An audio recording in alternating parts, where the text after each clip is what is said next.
The supreme leader of Iran, Ayatollah, was killed in a military attack during a joint US Israeli airstrikes on Iran. The man died at the age of 86 years old. He's been in power for a very long time. Since 1989, is the number one guy in the country. He's basically the main politician, is the main religious leader. And just as you would expect in any community, you see people that support the government feel sad about it. You see people that are um, not in support of the government being happy, and we've seen people in the U.S. even with the Iranian flag saying, "Hey, this is victory for the Iranian people, and it'll make the life of the Iranian people better because it'll be a change in government." You think this is a justified way of going about stopping Iran from getting a nuclear weapon? I think I want to agree with Tucker Carlson. Tucker Carlson wrote a newsletter where he was arguing that if they allow Iran to have a nuclear weapon, that might just be all they need to have a peace in the Middle East. Because currently, Israel has a nuclear weapon, but they don't admit it. I think US gave it to them. And then from all indication, it looks like Israel wants to be the big boy in the Middle East. They want to reign supreme. They want to be in charge of everybody else in this Middle East.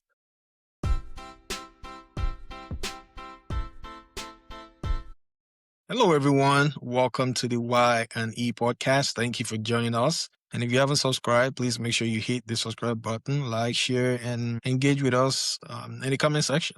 So the supreme leader of Iran, Ayatollah, was killed in a military attack during a joint US Israeli airstrikes on Iran. The man died at the age of 86 years old. He's been in power for a very long time. Since 1989, is the number one guy in the country. He's basically the main politician, is the main religious leader. And just as you would expect in any community, you see people that support the government feel sad about it. You see people that are not in support of the government being happy, and we've seen people in the U.S. even with the Iranian flag saying, "Hey, this is victory for the Iranian people, and it'll make the life of the Iranian people better because it'll be a change in government." And President Trump has been calling for a change in government. I believe the main reason the U.S. attacked Iran is because they don't want them to have a nuclear weapon. I know in the last few months there's been talks about the government of Iran killing a lot of their citizens, a lot of their protesters. President Trump has come online and told them to stop, to the people to get on the street and go against their government. So, do you think this is a good way of forcing a regime change? And I know North Korea too, they've been doing a lot to make sure North Korea doesn't have nuclear weapons. Or should North Korea be afraid of what's about to come if they keep going on the path that they've been going for so many years? What do you think? North Korea has a nuclear weapon. I think that's why you see that countries doesn't mess with them. US don't mess with them. They just left them alone. And I think I want to agree with Tucker Carlson. Tucker Carlson wrote a newsletter where he was arguing that if they allow Iran to have a nuclear weapon, that might just be all they need to have a peace in the Middle East. Because currently, Israel has a nuclear weapon, but they don't admit it. I think US gave it to them. And then from all indication, it looks like Israel wants to be the big boy in the Middle East. They want to reign supreme. They want to be in charge of everybody else in this Middle East. And hate or like Iran, I think in my own perspective, I think they are fighting a just cause. I don't think it's okay for Israel to rise above everybody else in the Middle East. Otherwise, they will be dictating to everybody. They will just reign supreme and it will not be conducive. I think if Iran has a nuclear weapon, that might just be all they need to have peace between Israel and Iran and the rest of the Gulf countries. And I live in America. I support America. And but one thing I don't really quite understand is their appetite for regime change every time in other countries. I don't quite understand it. Not that I don't like it, but I don't understand it. I hope somebody will explain it to me like a toddler, because A lot of time they go into these countries in the guise of regime change or in the guise of democracy, and then they leave these countries worse than they made these countries. Look at Libya. Libya was thriving when Gaddafi was alive. In fact, I had a friend back in 2005 that traveled he was going to Europe. He got to Libya and decided to stay in Libya, made a lot of money in Libya. Libya was thriving. Libya was paying its citizens. Gaddafi was paying people. You get married, he will give you a house, he will give you money to start up your life. You go to school, you finish, you get a job, and all of those stuff. Today, Libya is a shadow of itself because America took quote unquote freedom to them. They toppled Gaddafi. I did not support Gaddafi for being in power for 40 plus years, but we all know that they did not kill Gaddafi because he was in power for 40 plus years.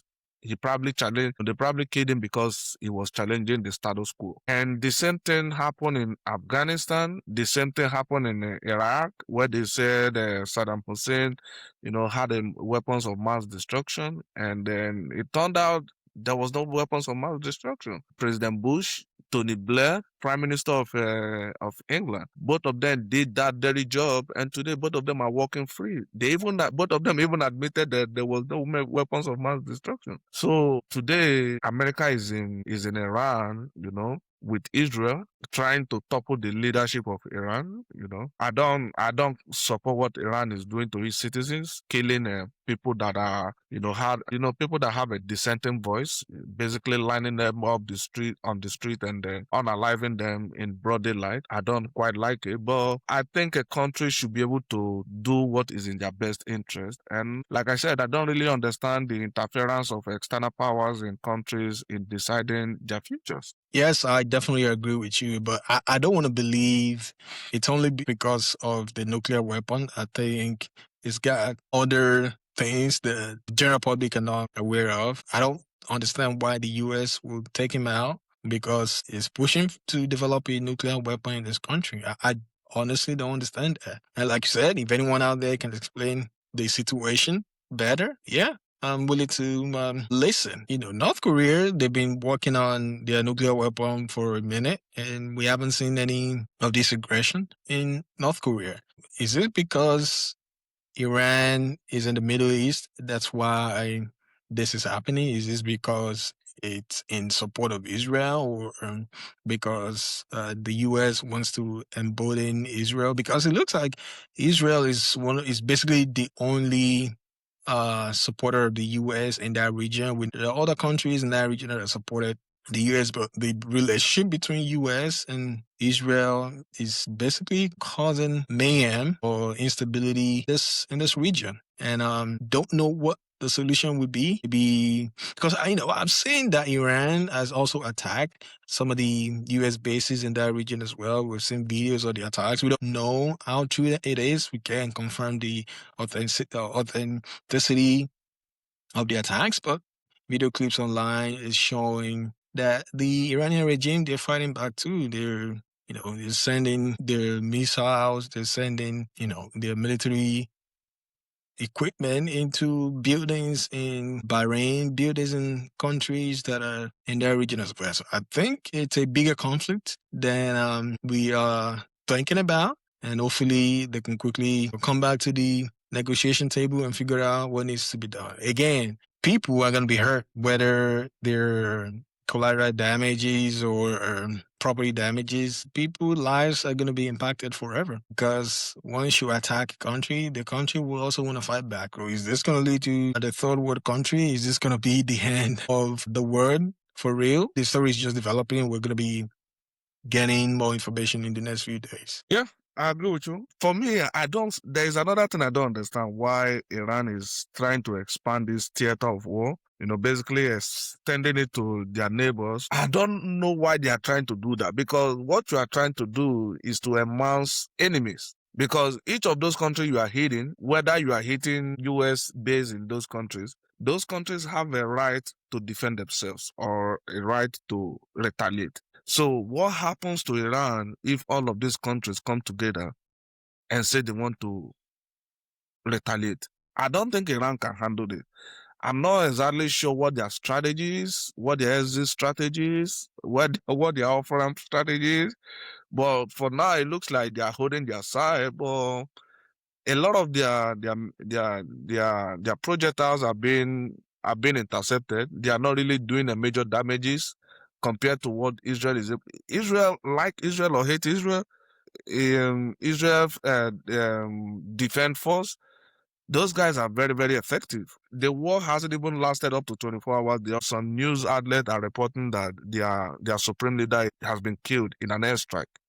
The war hasn't even lasted up to 24 hours. Hate or like Israel, those guys are very effective. Some countries, it would take them forever to get that their supreme leader. But the war hasn't lasted up to 24 hours and that man is already dead. Plus 40 other senior members of the administration. Those guys are very effective. I would think that Iran should rethink their strategy. Maybe they should just take L and then call US and get back to negotiation, because with everything that is going on with all the US assets that has been moved to that area, I'm not exactly sure if Iran will survive this. I'm not exactly sure if they will survive it. Yeah, I mean, once you have good intelligence, all you got to do is just to implement your strategy. And it looks like, the combination of US and Israel is very deadly. And you don't want to mess with those two countries as of right now.